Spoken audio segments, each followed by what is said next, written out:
que je voulais dire. Voilà, j'ai trouvé. Cyril Gandhi, que lorsque l'adversaire se concentre, et puis il lui donne un coup de poing, il tombe comme un sac de patates. Parce que c'est comme quelqu'un qui a mis un gilet de pare-balles et on lui tire dessus. Et puis l'impact fait qu'il tombe, il s'évanouit. Mes frères, c'est complètement rationnel, ça, c'est complètement l'opposé. Vous savez? Parce que moi, je ne pense pas que moi, même si je pratique les arts martiaux, hein, comme je dis, le souffle, ou si on parle de, si on m'apprend, ou si vous apprenez à pratiquer les techniques d'endurcissement, tout ça, qui veut dire de concentration, qu'on vous donne un coup à l'abdomen ou au plexus ou tout ça, mes frères, dans un combat, c'est pour que vous tombez comme une sac de patates. Ça n'a aucun sens pour moi, vous voyez. Moi, je ne vois aucune utilité. Ce que je vous ai montré là, c'est même plus la peine que je pratique ça. Si quelqu'un me porte un coup, je fais ça et puis c'est pour tomber, m'évanouir comme une sac de patates. C'est ça, c'est ce qu'il dit, hein. Quand il porte et puis les gens ils tombent, ils s'évanouissent. Comme, hein, c'est exact, c'est ce qui fait comprendre. Son coup est tellement puissant, même si la personne se concentre, il y a un choc et puis la personne s'évanouit, quoi. Je dis, si apprendre des techniques de concentration, dans tout ça, pour que quand vous donne un coup de poing dans l'abdomen, dans le ventre ou n'importe où au foie, tout ça, c'est pour tomber comme un sac de patates ou pour s'évanouir. Moi, je ne vois aucune utilité de payer de l'argent pour ça. Il n'est pas la peine d'aller dans une salle pour faire ça, puisque de toutes les façons, si sous un ring, ça ne sert pas, encore moins dans la rue, ça va vous servir à quelque chose. C'est des choses inutiles que vous êtes en train de payer, c'est ce qu'il est en train de dire.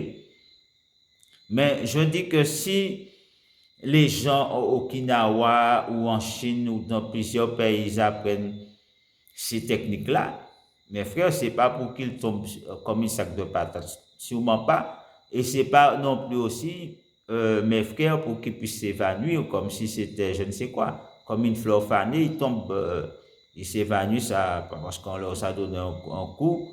Alors que je pense que s'ils sont traînés à ça, ils devraient gérer. Au contraire, moi je pense que c'est l'effet qui devrait se faire parce que si quelqu'un s'entraîne à ça, quand on envoie un coup, c'est comme un arbre. Quand on voit un coup sur un arbre, vous reculez, n'est-ce pas? C'est ce qui, normalement, c'est ce qui doit se passer. Quand quelque chose est dur, vous portez un coup horizontal, boum, ça vous reculez, n'est-ce pas? Vous reculez. Ah, il y a la force centrifuge. Donc, après, moi, je ne sais pas comment vos professeurs vous entraînent, comment ils vous apprennent à encaisser ou à vous concentrer. Et puis ça dépend aussi le nombre d'heures. Il y a aussi le nombre d'heures que vous passez à vous entraîner aussi à ça. Ça compte, hein, le nombre d'heures que vous passez pour les choses, c'est primordial. Si vous faites ça de temps en temps comme ça, et pas comme ça, vous allez arriver. Est-ce que vraiment est-ce que lorsque vous marchez, est-ce que vous sentez que, comme je montre là, et je fais ça, est-ce que vous sentez vraiment que vos bras s'endurcissent, deviennent durs? Je veux dire que, comment vous expliquer ça? C'est comme si vous me dites que vous allez à Okinawa pour endurcir vos bras, votre avant-bras, tout ça là, votre coude, par exemple, votre coude, votre avant-bras, tout ça, vous êtes en train d'endurcir tout ça, tout, même là. Et puis, vous êtes allé là peut-être 3 mois, ou je ne sais pas, 1 an, 2 ans, ou peut-être ça fait 10 ans que vous n'avez pas fait ça, ou 5 ans, ou plus, 40 ans, 30 ans, vous vous trouvez sur un ring ou dans la rue face à un adversaire. On vous porte un coup, vous faites ça. Et vous criez aïe, aïe, ça fait mal. Vous trouvez pas que c'est un truc complètement ridicule? C'est vous qui avez mal? Non. Je pense que normalement, si vous avez bloqué, si votre bras a été vraiment endurci, c'est votre adversaire qui aurait eu mal. C'est lui qui devait dire, hey, oh, j'ai mal, j'ai ressenti que son bras se pète, hein, ou c'est foulé, ou machin. S'il envoie un coup de pied pareillement, vous faites ça, c'est vous qui criez, ah, c'est vous qui avez... Non, mes frères. Si vous allez dans des pays bien loin pour apprendre des techniques d'endurcissement, que ce soit votre tibia, votre genou, qu'importe vos cuisses, qu'importe la partie de votre corps, vous voulez endurcir, les doigts, les orteils, talons ou autres tranchants, mes frères, si vous allez dans ces pays et puis après vous faites ça et puis aïe, vous avez mal, c'est qu'il y a un problème.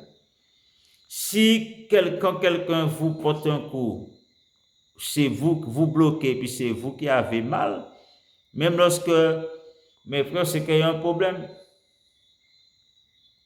Vous comprenez, il y a un truc qui n'est pas normal. Ça veut dire que vous payez de l'argent inutilement et vous vous êtes fait arnaquer. On vous a arnaqué, on vous a couillonné. Moi, je pense que c'est l'inverse qui doit se passer. Donc, de la même façon qu'on Cyril dit ça, normalement, ce n'est pas logique ce qu'il dit, ce n'est pas ce qui doit se passer, parce que le corps humain, ce n'est pas un gilet pare-balles, n'est-ce pas? Vous êtes d'accord avec moi? Quand vous tirez sur un gilet pare-balles, boum, c'est vrai, les gens tombent. Mais, vu la puissance d'une arme à feu, je peux comprendre. Hein, parce qu'une arme à feu, c'est puissant. C'est pas, il y a quand même de la poudre.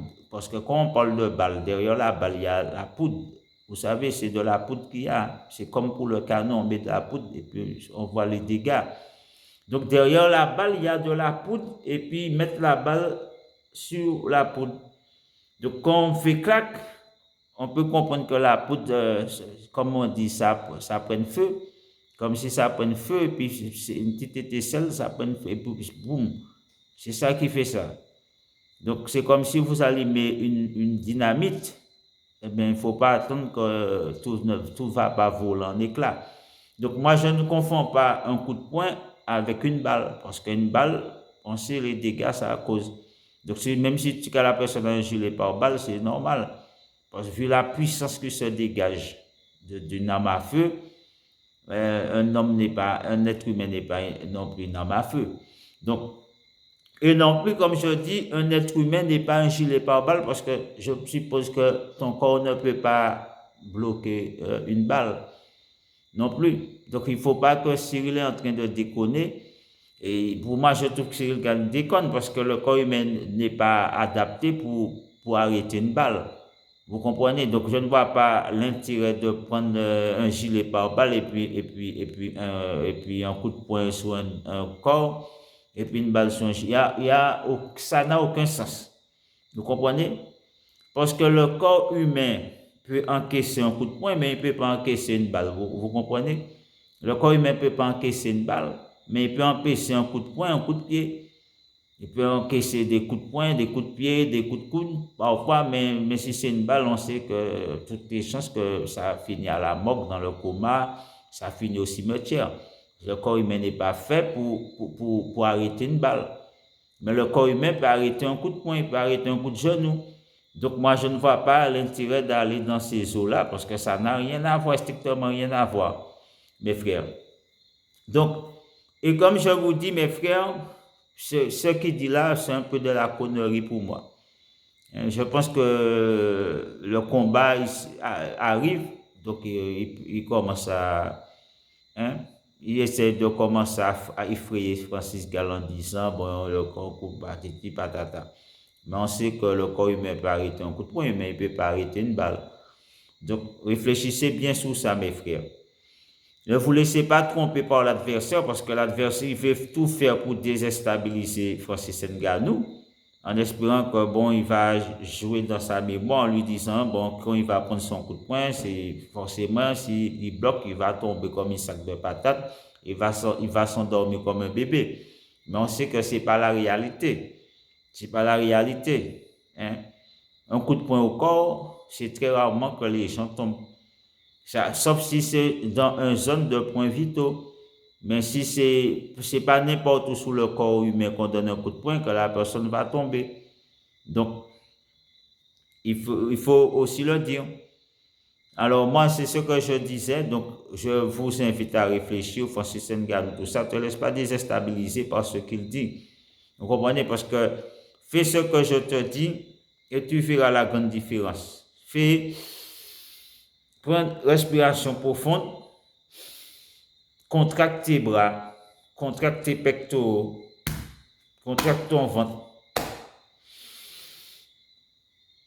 Maintenez une petite seconde, relâchez. Reprendre de l'autre côté. Oui.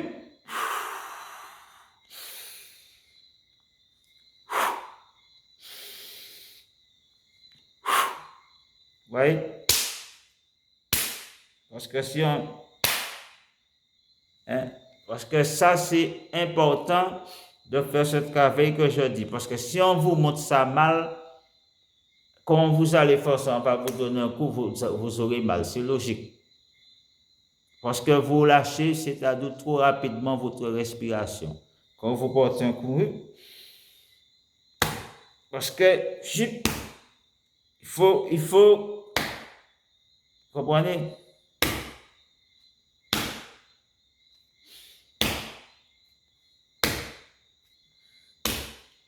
Donc, je vous laisse méditer dessus. Avec nous, quand vous entrez pour porter, il doit avoir la respiration pour, si l'adversaire porte un coup, qu'importe là, il va porter le coup. Je vais dire que, si moi je connais ces choses, vous avez des professionnels qui sont peut-être déjà montés sous des rings, qui ont eu des meilleurs professeurs, tout ça. S'ils ne connaissent pas ces choses-là que je connais, il y a un problème. Hein? Parce que moi, ça fait longtemps que je pratique. Comme je dis là en martial, je pratique. Maintenant, c'est le kataïja. J'ai déjà expliqué, c'est un mélange. Et dans ça, les gens qui veulent pratiquer ça doivent être très souples. Parce qu'il y a des coups de genoux sautés, il y a beaucoup de techniques aériennes, mais je parle vraiment martial, hein, c'est pas du taekwondo. Mais il y a beaucoup de coups de genoux sautés, il y a des coups de coude sautés, il y a des coups de poing, on trouve des clés, des saisies, tout ça. Donc, balayage, etc. Donc là, un peu de lutte, tout ce... Et ce que je dis, dans la boxe Kaija, il y a aussi l'endurcissement, comme au Okinawa. Vous voyez, votre coude doit être travaillé, votre coude, votre avant-bras, vous devez travailler hein, vous devez travailler pour vous. Il est utile pour que quand vous allez porter un coup de poing, un coup de coude. Donc, il y a tout ce travail-là qu'il faut faire naturellement. On va dire qu'on peut, je vais expliquer, on peut travailler, c'est-à-dire c'est kento naturellement. Parce qu'il y a des gens qui travaillent ça et puis ils vont tuer les nerfs. Le but, c'est pas de tuer les nerfs de vos bras, de vos jambes, de vos pieds. Souvent, on oublie de dire ça parce qu'il y a des gens qui font ça, ils tuent le nerf, ils prennent un bout de bois, ils font pas comme au Okinawa, hein. Je veux dire, ils le font à leur façon. Mais il ne faut pas faire la chose à votre façon, il faut quelqu'un qui ait un minimum de connaissances quand même, qui vous montre comment faire. Parce qu'il y a des gens qui tuent le nerf de leurs pieds et puis après ils ont des problèmes de santé ou je ne sais quoi. Je dis pas c'est ça la cause, hein. Parce que peut-être au Okinawa, j'ai entendu tuer les nerfs, ils n'ont pas de problèmes de santé, mais peut-être qu'ils le font naturellement. Donc, moi, je dis quand même mise en garde. Donc, s'il y a des techniques pour faire pour ne pas avoir des problèmes de santé ou peut-être des douleurs ou je ne sais quoi après, Donc, il faut suivre le procédé. Il faut le faire doucement, petit à petit. Et peut-être qu'il ne faut pas le faire d'un seul coup. Peut-être ces gens, ils l'ont fait un seul coup. Donc, ils ont peut-être aussi frappé trop fort d'un seul coup. Donc, il faut un certain nombre d'années, de semaines, de mois pour commencer à taper. C'est comme si vous n'avez pas d'adon, puis on vous frappe fort, vous tombez. Il faut que vous appreniez déjà à faire les abdos pour que vous puissiez muscler votre cinq abdominal afin de commencer à encaisser petit à petit. Et jusqu'à ce que vous pouvez encaisser les gros coups forts.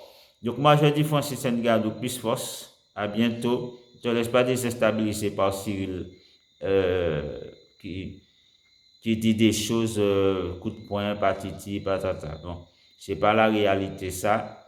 Tu n'es pas un robot, tu n'es pas un bout de bois non plus, parce qu'un bout de bois reste figé devant quelqu'un qui donne un coup de poing. Vous n'êtes pas censé rester figé devant quelqu'un, rester debout statique. Je veux dire, quelqu'un pour donner un coup de poing, vous pouvez très bien partir sur le côté, vous pouvez reculer, vous pouvez, je ne sais pas, vous pouvez vous mettre verticalement au lieu de rester au droit, horizontalement, puisque ça va prendre plein. Vous pouvez aussi, vous pouvez feinter quoi. Vous pouvez entrer, faire un feinte, vous pouvez faire un retrait du bus. Donc il y a plein de façons pour éviter un coup de poing. Donc je veux dire que, sauf si vous ne voyez pas venir. Mais sinon, il y a plein de moyens que si un coup est puissant, que vous pouvez casser, vous pouvez parer, bloquer, esquiver, retrait bus, retrait latéral ou plein d'autres choses. Sauf que, comme on dit, il faut savoir, en boxe thaï, comme il y a le coup de genou, c'est vrai que quand on descend comme en boxe anglaise, si vous faites ça, il faut vraiment de l'expérience parce que le coup de genou, si vous oubliez quand vous descendez de laisser bien un bras devant pour s'il y a un coup de genou qui vient pour bloquer, boum, parce que si vous descendez comme ça, on voit un coup de genou pour taper avec le coude ou machin pour prendre. Donc, il faut penser aussi à ça. Donc, c'est ce que je voulais dire. Donc, n'oubliez pas le souffle. Le souffle, c'est unir ton souffle, c'est-à-dire à ta chair, qui fait d'où à tes membres, tous tes membres supérieurs, inférieurs, à ton esprit aussi.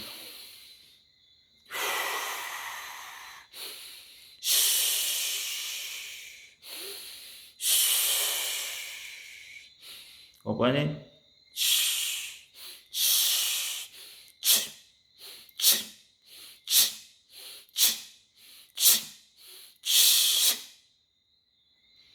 Si vous faites ce travail-là, on dit vous déplacez.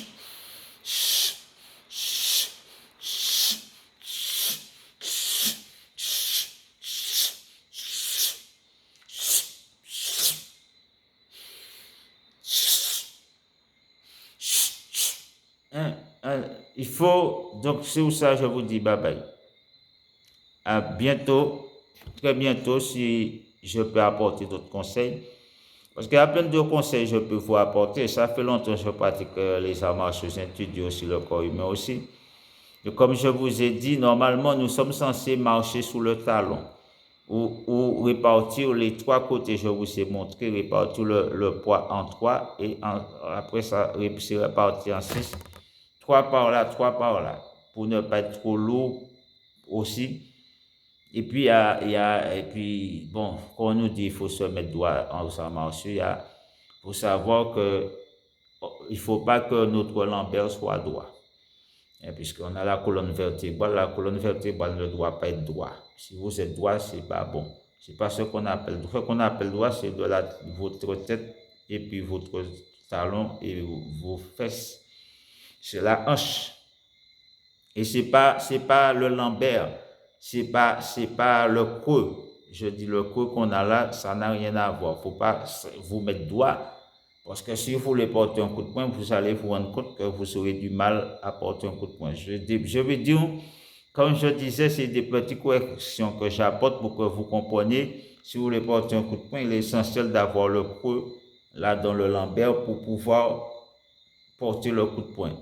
Si je veux entrer comme ça, tu vois, si je veux bloquer pas, qu'importe ce que il faut ce coup-là quand je veux rester sous moi-même pour porter un coup puissant. Ça, c'est utile. Ça, c'est la bonne position. Si c'est la bonne position, il faut que la colonne vertébrale fasse ça et ça refasse un petit peu. Ça rentre et ça remarche. Comme on dit, pour marcher le dos. Donc, à bon entendu, salut.